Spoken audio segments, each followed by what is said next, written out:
할 때까지 해보죠. 자, 어딜 보시냐면 이제 140페이지를 보세요.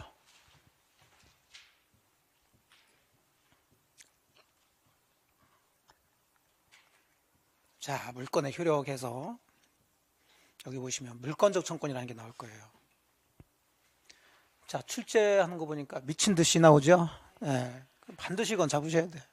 올해 두 문제가 나왔어요. 올해 두 문제가 나왔는데 매번 거의 나오는 파트인데 그렇다고 지금 다 볼 수는 없습니다. 그래서 이것도 좀 전체적인 것을 어느 정도 알고 난 다음에 이제 보셔야 되는데 기초 개념하고 뭐 어떤 성질 같은 것들은 좀 보시면 되는데, 자, 말이 어렵지 이것도 여러분이 다 하는 거예요. 다 하는 거. 자, 다시 한번 현실적인 얘기를 해봅시다. 여러분 앞에 책이 있다고 그랬어요.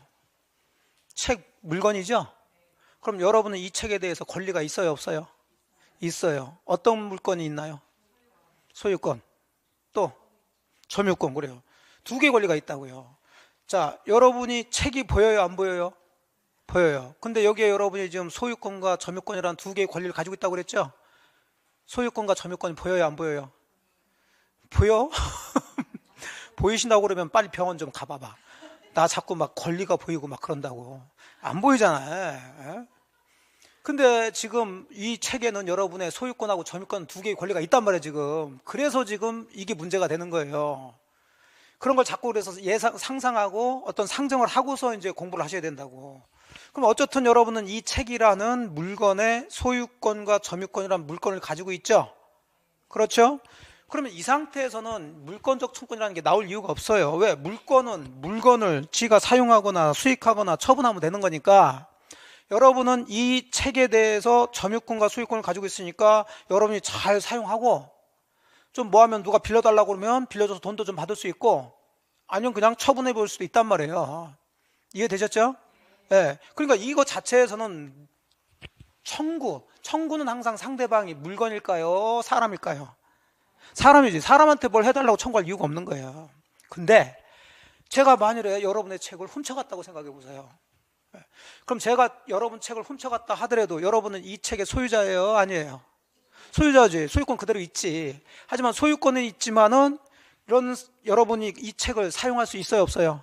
없죠. 그런 얘기야. 그걸 다 떠나가지고 여러분은 가만히 있겠어요? 제가 여러분 책을 훔쳐갔다는 걸 안다면 가만히 있겠어? 돌려달라고 그러겠어? 돌려달라고 청구할 거 아니야. 이런 걸 물권적 청구이라고 그러는 거예요. 여러분이 저한테 그 책을 돌려달라고 청구하는 이유는 여러분이 여전히 그 책에 대해서 소유권이라는 뭘 가지고 있기 때문에, 물건을 가지고 있기 때문에 저한테 돌려달라고 하는 거지. 여러분 친구가 저한테 그 책 내놔라 하면 돼, 안 돼? 안 되지. 왜? 친구는 이 책에 대해서는 소유권이라는 물건이 없으니까. 자, 흔히 이제 요 앞에서 있는 얘기를 했지만은, 자, 여러분이 이렇게 열심히 공부해가지고 이제 공부하고서 10시 넘어가지고 이제 댁에 가봤더니, 집에 알지도 못한 사람이 앉아가지고 밥 먹고 있어. 여러분이 소유하고 있는 뭐 아파트나 뭐 빌라나 이런데, 그냥, 그래, 같이 밥 먹으면서 같이 자? 내보내야지. 나가라고 뭐 해야 돼? 청구해야지. 응? 저 시골에 여러분이 땅을 가지고 있어요. 은퇴하면은 거기서 이제 그 전원주택 짓고 좀 즐기려고 아직은 그냥 은퇴는 안 했으니까 여기다가 뭐 이렇게 심어놓고 하고 있는데, 그래서 한 달에 한 번씩 정도씩 가서 보고 그러는데, 이렇게 공부하다 보니까 한 몇 달 못 갔어. 못 갔는데 가보니까는 누군가가 여기다가 집 져놓고 살고 있네. 창고 져놓고 사용하고 있네. 그럼 여러분이 이 토지의 소유권을 가지고 있는 사람이죠? 어이구, 그 집 잘 졌네. 그러고 올 거예요. 이거 누가 졌냐고. 이 건물 빨리 철거하라고 청구할 거예요. 철거하라고 청구하겠지. 그런 게 다 뭐라고 그래? 다 그걸 물권적 청구이라고 그러는 거예요. 이해되셨어요? 이게 어렵습니까? 안 어렵잖아. 당연히 훔쳐가면 돌려달라고 하는 거고, 자기 땅에다 건물 지면 그거 철거하라고 그러고, 물건 쌓아놓으면 그거 치우라고 그러고 할 거 아니에요. 그렇게 하는 걸 다 뭐라고 그러는 거야? 물권 점유권. 왜 그럴 수 있는 거야? 내가 그 토지나 그 물건에 대해서 소유권이라는 뭘 가지고 있기 때문에, 물건을 가지고 있기 때문에 그런 청구를 할 수 있는 거지. 소유자도 아닌데 건물 철거하시오. 그러면 돼, 안 돼? 안 되지. 그래요. 그 물권적 청구권이에요. 그러면 이제 이걸 정리하면은 여러분이 이 책에 대해서 소유권이나 점유권을 가지고 있는 이런 평화로운 상태에서는 물권적 청권이라는 게 나타날 이유가 없지. 그냥 여러분이 잘 사용하면 돼요. 근데 제가 이 책을 훔쳐감으로써 여러분이 이 책에 가지고 있는 소유권, 점유권이라는 권리를 침해, 방해하고 있죠? 그럼 당연히 여러분은 그 소유권, 점유권에 근거해서 침해, 방해한 사람한테 그러지 말라라고 청구를 해야 되겠지. 이런 걸 전부 다 물권적 청권이라고 그러는 거예요. 그래서 그렇게 멋있게 이제 쓰고 있어. 그래서 물권 내용 실현이 어떤 사정으로 인해서 뭐 당하고 있거나 방해당하고 있거나 방해당할 염려가 있을 때 그 방해 제거나 예방에 필요한 행위를 청구할 수 있는 권리, 자, 이런 것을 물권적 청권이라고 그러는데 외울 필요는 없어요. 여기는 이제 하나가 더 있어요. 반환 청구 들어갈 수 있겠지. 이런 걸 물권적 청권이라고 그럽니다.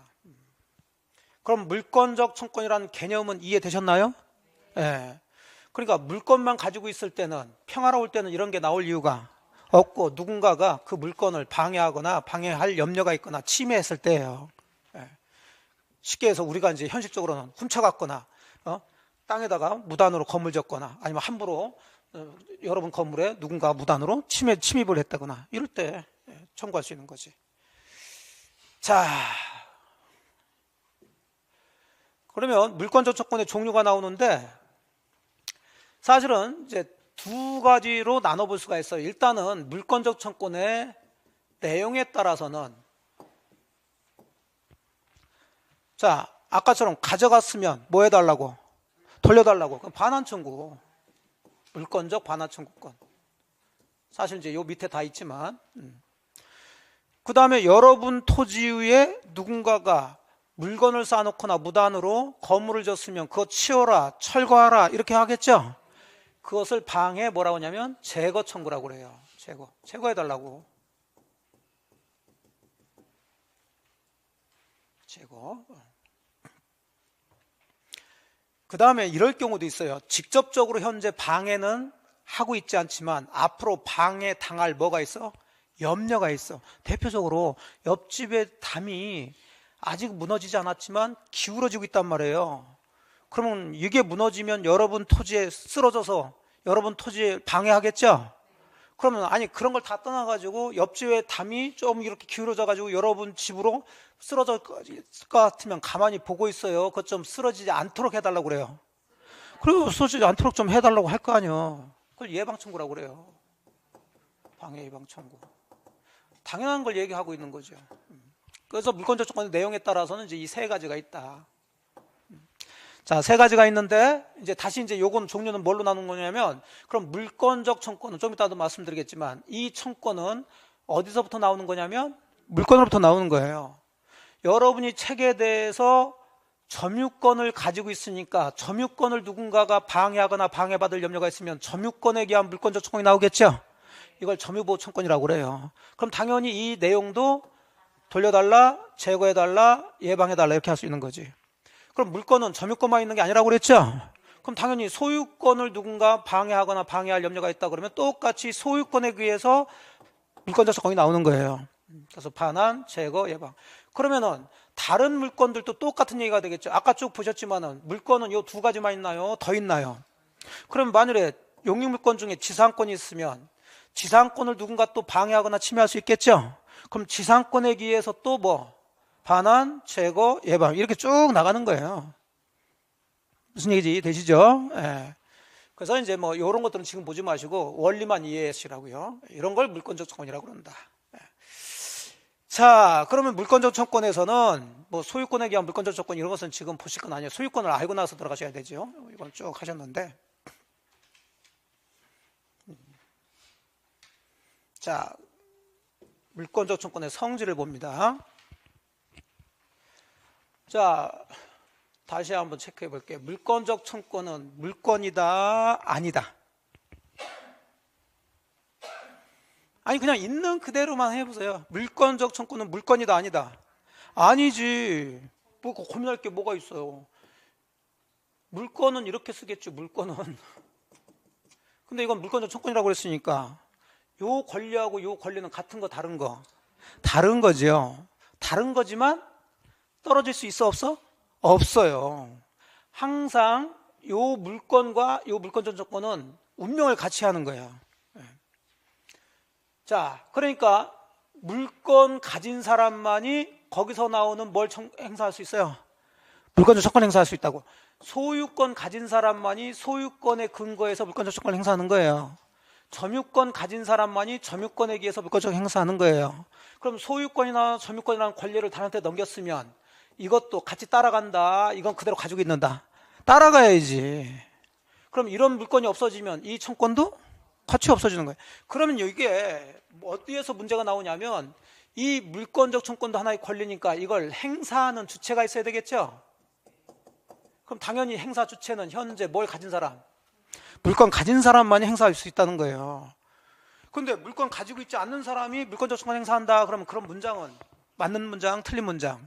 틀린 문장이 되는 거죠. 굉장히 쉬운 얘기가 되는 거예요. 자, 그래서 이제 뭐 이 얘기인데, 자, 운명을 같이 한다고. 즉, 물건이 이전되거나 소멸되면 물권적 청권도 그에 따라서 함께 이전되거나 소멸된다고요. 자, 따라서 해가지고 판례가 나오는데, 자, 읽어보세요. 소유권에 기한 물권적 청권을 그래서 그러면 이 물권적 청권은 뭐 가진 사람만, 소유권 가진 사람만 행사할 수 있다는 얘기예요. 근데 이 청권을 소유권과 분리해서 이를 소유권이 없는 전 소유자한테 유보해서 행사시킬 수 있겠어요, 없겠어요? 없지. 근데 있다 이런 질문이 나오는 거야. 굉장히 원리만 이해하시면 쉬워요. 또 소유권을 상실한 전 소유자는 자, 소유권에 기한 물권적 청권을 행사할 수 있느냐 이렇게 들어갑니다. 자, 이 사람이 현재 소유권 가지고 있는 거예요. 소유권이 있었던 사람이에요. 있었던 사람이지 현재 가지고 있는 사람이 아니잖아. 그럼 이 사람은 소유권에 기한 물권적 청권을 행사할 수 당연히 없다라고 해야지. 얼마나 쉬운 얘기야. 이해되셨죠? 예, 그래요. 이런 걸 물권적 청권이라고 그래요. 물권적 청권 의미를 그렇게 잘 이해하시면서 들어가시면 돼요. 그래 놓고 이제 주로 여기서 나오는 게 이제 아까 보셨던 소유권에 기한 물권적 청권하고 점유권에 기한 물권적 청권을 이제 주로 문제를 내는데 올해는 점유권에 기한 물권적 청권 한 문제, 소유권에 기한 물권적 청권 한 문제에서 두 문제가 나왔다. 자, 그렇다면 이것은 소유권이나 점유권을 좀 어느 정도 알고 들어가셔야 된다. 그래서 의미만 좀 이해하셨고요. 자, 그 다음에 쭉 넘어가셔서 또 어디를 보시냐면 150페이지를 보세요.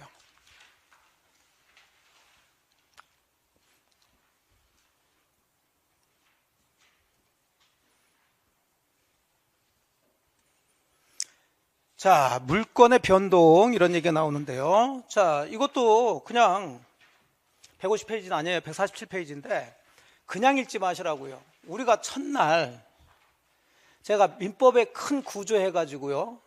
민법의 큰 구조에서 민법은 원인이 있으면 뭐가 발생한다?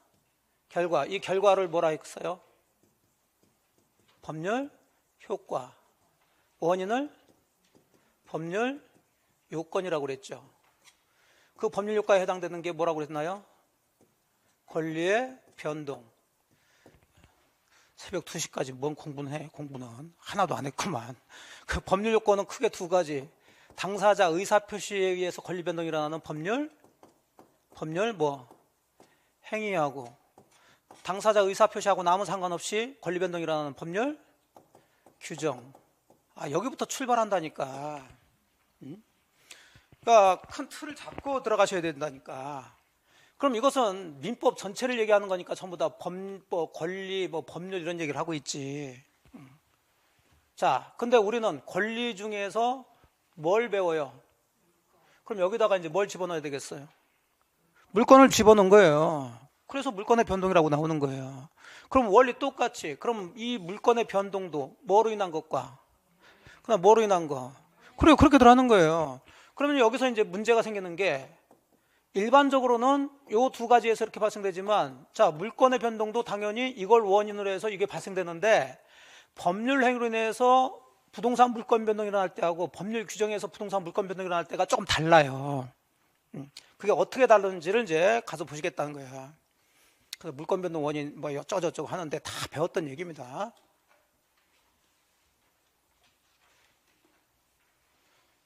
자, 제2절. 부동산 물권 변동은 자, 부동산 물권 변동. 그러니까 물권 변동 중에서 물권은 사람에 대한 권리, 물건에 대한 권리. 물건, 그럼 물건은 동산도 있고 부동산. 그럼 물건은 동산 물건과 부동산 물건이 있다는 얘기죠. 그럼 우리 중개사 시험은 부동산이 나와요? 통산이 나와요? 그래서 부동산 물권 변동을 하는 거예요. 아무것도 아니에요. 그러면 부동산 물권 변동은 결과로서 나타나는 거니까 이런 결과가 발생될 원인이 있어야 되겠죠. 그 원인 똑같이 두 가지. 뭐에 의한 것과 법률 행위와 법률 규정이야. 그럼 그 차이점이 뭐냐? 그게 186조하고 187조입니다. 자, 186조를 보시면 부동산에 관한 법률 행위로 인한 이 원인이죠. 물건의 득실 변경은 자, 이게 물건 부동산 뭐예요? 물건 변동은이죠. 자, 원래대로 한다면 법률 행위가 정상이라면 물건의 득실 변경이 일어나야 되지만 여기는 하나를 더 하라는 얘기겠죠. 뭘 해야? 등기해야 효력이 생긴다라고 법에 규정되어 있다. 근데 이게 여러분이 처음 아는 거냐? 아니, 현실에서 다 그러고 있잖아요. 여러분이 아파트를 쉽게 해서 사서 그 아파트의 소유권을 취득하려면 사기만 하면 돼요, 안 돼요? 안 되고 뭘 해야 돼? 등기해야지. 그러니까 잔금만 치르면 뭐 하려고 그래? 등기하려고 그런단 말이에요. 잔금만 치렀다고 해서 소유권 취득하는 게 아니라고 다 알고 있는 것을 사실은 결국은 요 법조문에 의해서 세상 사람들이 다 이렇게 하더라는 거지. 그런데 187조는 상속이나 공용증서, 공용증서는 수용을 얘기하는 거예요. 수용. 강제 수용. 또 판결, 경매, 기타 그랬으니까 이런 것들 외에 자 이제 법률행위, 법률규정. 법률 규정에 의한 그래. 법률 규정에 의한 물건의 취득은 물건의 변동은 자 여기는 등기를 해야 돼. 등기를 하지 않아도 돼요. 등기를 요하지 않는다. 그래요. 등기하지 않아도 돼요. 이것은. 다만 등기를 못한다는 얘기가 아니라 물건 취득할 때는 등기할 필요가 없지만 그럼 취득한 물건을 다른 사람한테 처분할 수가 있겠죠. 그러니까 처분하려면 뭘 해야 되냐면 등기해야 돼요. 그러니까 등기하지 않으면 처분하지 못한다 그랬으니까 뒤집으면 처분하려면 등기해라. 그러면 여기서 시험 문제가 쭉 지금 나오고 있는데 그럼 어떤 문제가 나오냐면 이거예요. 똑같은 부동산 물권 변동인데 어떤 건 등기를 해야 효력이 발생하는 게 있고 어떤 건 등기를 하지 않아도 효력이 발생하는 게 있죠. 그래서 등기를 해야 될 것과 등기를 하지 않아도 되는 것을 구별해봐라 이거예요. 올해도 한 문제가 나왔고 박스 쳐놓고서는 다음 박스 안에서 등기를 하지 않아도 물권 변동 효력이 발생하는 걸 골라라. 이걸 골라라는 얘기겠죠. 그러면 여기서 끝나야 되겠지. 이걸 이제 알 수가 없어요. 왜? 그럼 여기는 굉장히 많은 내용들이 있을 텐데 이것들은 어느 정도 다 물권법을 어느 정도 배우고 나야 이게 정리가 되는 거예요. 하지만 이게 틀만 잡으시라고요. 틀만. 그래서 이렇게 두 가지로 나눠진다. 자, 이해되셨죠? 네. 그러면 그 다음에는 이제 뭐가 연결돼야 되냐면 그러면 여기는 뭘 해야 되고요? 그 여기는 등기할 필요는 없지만 처분하려면 그래서 아까 제가 말씀드렸지만 물권과 채권의 가장 기본적인 차이점은 물권은 이 세상 모든 사람한테 주장 대항할 수 있기 때문에 거꾸로 다른 모든 사람이 다 알 수 있도록 뭘 해놔야 돼? 등기를 해, 공시를 해놔야 돼요. 이건 등기할 필요가 없단 말이에요. 특정인과 특정 지들끼리만 알면 되는 거니까. 그래서 이제 이 이후부터는 부동산 뭐에 대해서 등기에 대한 얘기가 쭉 나오는 거예요. 그래서 등기에 대해서도 한 문제 정도가 나옵니다. 뭐 올해도 한 문제 나왔고. 근데 지금 등기 볼 수가 없어요. 지금 등기는 이제 굉장히 깊이더라는 얘기를 해서 나중에 이 등기 중에서도 시험에 나올 만한 것만 몇 개 뽑아가지고 정리해 드린단 말이에요. 자, 구조는 이해되셨나요? 네. 그래서 물건에서는 일단 앞쪽에 물건 법정주의라는 걸 여러분이 잡으셨어요. 물건은 우리가 마음대로 만든다. 법에서만 만들 수 있다. 그래요. 법에서만. 그 법은 법률과 관습법이에요. 그래서 우리 민법에서 만들어 놓은 물건은 8가지가 있다고요. 네. 그래서 점유권과 본권, 본권은 소유권과 제한물권, 제한물권은 용익물권과 담보물권. 용익물권은 뭐뭐뭐 지지전, 그 다음에 담보물권은 유질저. 그래서 8가지가 있고 그중에 질권 빠지고 다 우리가 배우셔야 될 물건이다. 그래놓고 이제 그런 물건을 가지고 있었는데 누군가가 물건을 방해하거나 방해할 염려가 있다는 얘기죠. 그때 발생하는 권리를 뭘 한다? 물권적 청권이라 하지. 그래서 가져갔으면 돌려달라고. 자, 뭐 무단으로 건물 접근하여 있으면 제거해달라고. 흔들흔들거리면 예방해달라고. 이런 것들이 물권적 청권이다 하면서 부동산 물권 변동하는 모습 두 가지, 법률 행위로 난 것과 법률 규정에 의한 것. 그러면서 이제 등기가 이제 쭉 펼쳐지는 거예요. 이해됐죠? 자, 그렇게까지 하시고, 이게 이제 물권법 총론 파트예요. 그래서 쭉쭉쭉쭉 넘어가시면 이제 172페이지를 갑니다. 그래서 조금만 보시고 마무리 좀 할게요. 그럼 172페이지부터가 이제 뭘 보시는 거냐면 강론이에요, 강론.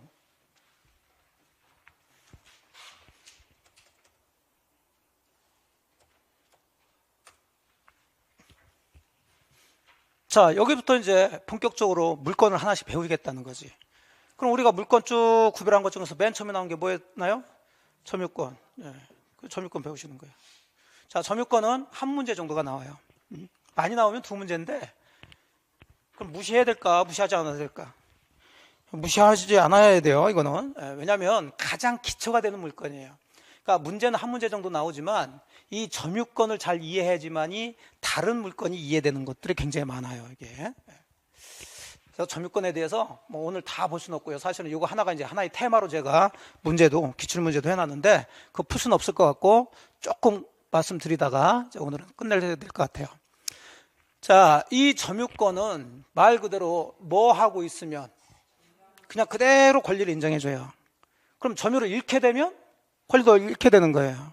그럼 이 점유가 뭐냐 그 얘기인데, 점유는 그 물건을 사실상 지배하는 걸 점유한다고 그래요. 뭐 하는 거? 사실상 지배. 그럼 이게 이해가 돼야 안 돼요? 사실상 지배가. 안 되면 안 된다고 그래. 솔직하게 얘기하면 되지. 사실상 지배가 도대체 뭐야 이게. 그렇지만 이건 이해할 필요는 없어요. 이거는 이해할 필요는 없고 그냥 이런 용어가 있다, 이런 얘기 나오면 뭐 하는 거다? 점유하는 거다. 그러면 점유권이 있고 점유권 있는 사람은 우리가 점유자를 한다. 그 정도 보시면 돼요. 왜냐하면 이게 굉장히 추상적이고 좀 어려워요, 저걸 이해하기는. 그러면 조금 이해를 좀 한다 그러면 그 물건을 관리 가능하다, 뭐 이렇게 이해하시면 돼요. 그러면은 점유를 하고 있다고 보는 거예요. 자, 여러분은 그 앞에 책이 있는데 책을 점유하고 있어요, 안 하고 있어요? 점유하고 있죠. 자, 그럼 여러분이 지금 댁에서 지금 나와 있죠? 그럼 여러분이 그 댁, 뭐 아파트든 그 집을 점유하고 있어요, 안 하고 있어요? 점유하고 있단 말이에요. 꼭 이렇게 쥐고 있거나 눌러 앉아 있어야 점유되는 게 아니에요. 뭐 할 수 있다? 관리가 가능하면 되다니까. 응? 여러분이 뭐 그 여행을 좀 떠나 한 2주 보름 정도 해가지고 온 그 전국을 돌든지 아니면 외국 갔다 온다고요. 그러면 집이 비었을 거 아니에요? 그 집에 대해서 여러분이 점유하고 있어, 안 하고 있어? 점유하고 있다니까. 그래. 그러니까 점유란 것이 꼭 이렇게 쥐고 있다 이렇게 생각하지 마시라고. 그런 걸 다 법적으로 뭐라 한다? 사실상 지배하고 있다 이렇게 얘기해요. 제가 그런 게 아니라 얘가 그랬어, 법에서. 그래서 뭐 잘 해놨네. 물건을 뭐 하는 자? 사실상 지배. 그럼 이게 점유하는 거고. 그럼 점유권이 있다는 얘기죠? 그럼 얘 점유권이 있더라가. 됐어. 자, 그럼 이제 참 사실상 지배가 뭔지를 쭉 설명하고 있는데 읽어도 무슨 얘기인지 모르더란 얘기죠. 우리는 그러면은 읽어서 모르는 거 읽을 필요 없이 뭐에 나오는 거, 시험에 나오는 거 보시면 돼. 자, 그럼 뭐냐면 땅이 있는데 그 위에 건물이 있더라고요. 자, 그럼 건물의 소유자가 있을 텐데, 그러면 건물이 위에 있는 밑에 땅을 건물에 뭐라고 그런다? 부지라고 그러죠. 근데 그 위에 건물이 있고 건물 소유자가 있는데 이 건물 소유자가 을한테 임대차를 주고, 그러면 저 건물은 소유자가 사용하나요? 임차인이 사용하나요? 임차인이 여기서 점유 사용하면서 소유자도 같이 껴서 사용할까요? 비워주고 다른 데 이사 갔을까요? 다른 데 갔겠지. 저 멀리 저 시골에 공기 좋은 데 갔다고. 그러면 이 건물에 누가 점유하면서, 임차인이 점유하면서 이 땅을 누가 밟고 다녀? 임차인이 밟고 다닐 거 아니에요. 자, 이 상황에서 이 건물의 부지 점유는 누가 하느냐 이 얘기예요. 여기 이해되셨죠? 여기까지. 자, 이 건물 부지 점유는 누가 할까요? 갑이 할까요? 을이 할까요? 자, 을이 하는 것처럼 우리 눈에는 보이지만 법은 얘가 한다고 봐요. 얘가 여기서 살고 밟고 다니든 안 다니든 시골에 살든 뭐하든 건물 부지의 점유는 건물의 누가? 소유자가 하는 걸로 봐요. 건물 소유자 아닌 자는 아무리 여기서 살고 요 토지를 밟고 다닌다 하더라도 건물 부지의 점유는 하고 있다, 하고 있지 않다? 하고 있지 않다라고 본다고요. 그게 이해가 돼야 하는데 안 돼, 안 되면 그냥 외우시는 거야. 그럼 건물 부지 점유 그럼 누구 찾아? 건물 소유자 찾아야 돼. 건물 소유자. 근거는 건물이라는 것은 부지를 떠나서는 있을 수 있다 없다? 없다라고 보는 거예요. 그래서 자, 사회통념상 건물은 부지를 떠나 존재할 수 없는 것이므로 어쩌고 저쩌고 해서 건물 부지가 된 토지는 자, 포인트 건물의 누가? 소유자가 뭐 하는 것? 점유하는 것. 그래요. 제가 그런 게 아니라 대법원 판사님들 이렇게 정해놨다니까. 그럼 이걸 이렇게 빼가지고 지문 내요. 그러면 이 건물의 유치권자는 그 부지를 점유하고 있다, 점유하고 있지 않다. 이 부지를 점유하고 있다, 점유하고 있지 않다. 점유하고 있지 않다라고 해야지. 자, 여러분들은 그냥 단순하게 들어가셔야 된다고. 물어보면 물어본 대로 들어가야지. 우리 공부하신 분들이 뭐냐면 건물의 유치권자는 그 부지를 점유하고 있냐 안 하고 있냐 그러면 야 얘가 누군데 여기부터 들어온다니까. 왜 이걸 궁금해 하시냐고. 좀 얘냐 아니냐만 따지면 되는 거 아니야 지금. 부지 점유는 누가 한다고 그랬으니? 그럼 얘는 소유자겠어 아니겠어? 그러면 아니다라고 하고서 그냥 빠져나가야 되는데 유치권자 저놈만 배우지도 않았는데 제가 누굴까? 그러니까 포인트를 못 잡는 거예요. 포인트를. 웃을 일이 아니라니까요. 여러분들은 포인트를 달을 가리키면 달을 봐야 되는데 손가락을 보면서 손가락이 이상해졌네 뭐 상처냈네 이러고 있다니까 우리 공부하신 분들이. 아니 여러분만 그런 게 아니라 거의 대부분이 그래. 공부하신 분들이. 그걸 제가 지금 교정해드리고 고쳐드리는 거라니까. 그냥 물어보면 물어보는 포인트가 있단 말이에요. 그럼 거기에 대해서만 판단하시고 가시라고. 일단 되셨어요? 네. 그래 이렇게 치면 나오는 거예요. 자, 그 다음 쭉쭉쭉쭉 넘어가시고 자, 몇 가지만 보고 자, 뭐라고 써 있나요? 네. 그러면 설명 안 드리겠어요. 얘 점유권이 있겠어요? 없겠어요? 없겠지. 그렇지. 점유권을 가지고 있는 사람을 뭐라고 얘기한다고요? 점유자. 근데 여기 뭐라고 썼어? 그럼 얘는 점유자가 아니겠지. 예. 그러면 여기서 시험 문제 나오는 것은 얘는 그렇게 중요한 애가 아니에요. 그럼 얘는 점유권에 기한 물권적 청권, 이걸 점유보호 청권이라고 그러는데 그거 행사할 수 있겠어요? 없겠어요? 없지. 또 점유를 하는 사람이 아니기 때문에 반환 청구의 상대방도 될 수가 없어요. 하지만 얘는 물건을 사실상 지배는 하고 있어요. 굉장히 좀 이게 안 맞잖아. 아까 물건을 사실상 지배하면 뭐가 있다? 점유권이 있다고 그랬는데 얘는 물건을 사실상 지배하면서도 점유권이 없는 사람이에요. 네. 자, 그러면 얘가 누구냐를 현실로 보게 되면 금방 이해가 돼. 가게 점원들이래거나 알바생들, 편의점 또는 뭐 가사 도우미, 회사 직원들. 자, 이런 사람들을 이제 점유권 파트에서는 뭘 한다? 점유 보조자라고 그래요. 그러니까 가게 물건은 누가 관리하고 뭐 코디하고 뭐하고 누가 손으로 실제로 많이 만져요? 점원들이 많이 만지고 알바생들이 하지. 예. 그렇다고 해가지고 얘네들이 그 가게 물건을 점유하고 있는 사람은 아니다. 가게 물건의 점유자는 가게 주인이라고요. 근데 가게 주인은 바빠 안 바빠? 바쁘니까 맨 물건 가지고서 이렇게 할 수가 없단 말이에요. 사람도 만나야 되고 뭣도 해야 되고 골프도 쳐야 되고. 그러니까 그 사람의 점유를 얘들이 뭐 해주는 사람이야? 보조를 해준 사람이에요. 자, 이해되셨고. 그러면 이걸 이제 법에서 뭐라고 얘기하고 있는지 봅시다. 가사상 그랬어요. 가사라는 것은 말 그대로 요 사람들 얘기죠. 가사 도우미. 집안일이거나 또는 영업상 기타 유사관계에 의해서 타인의 지시를 받아 그랬으니까 이 타인이 누굴까요? 점유자에게. 가게 주인이야, 집주인이야. 그래서 이 사람을 점유주라고도 합니다. 점유주 또는 점유자. 이 사람의 지시를 받아. 그렇잖아요. 가게 점원들이나 알바생이나 회사 직원들은 가게 주인들 또는 회사 사장님의 지시를 받죠. 지시를 받고 물건에 대한 사실상에 뭘 하고 있어요?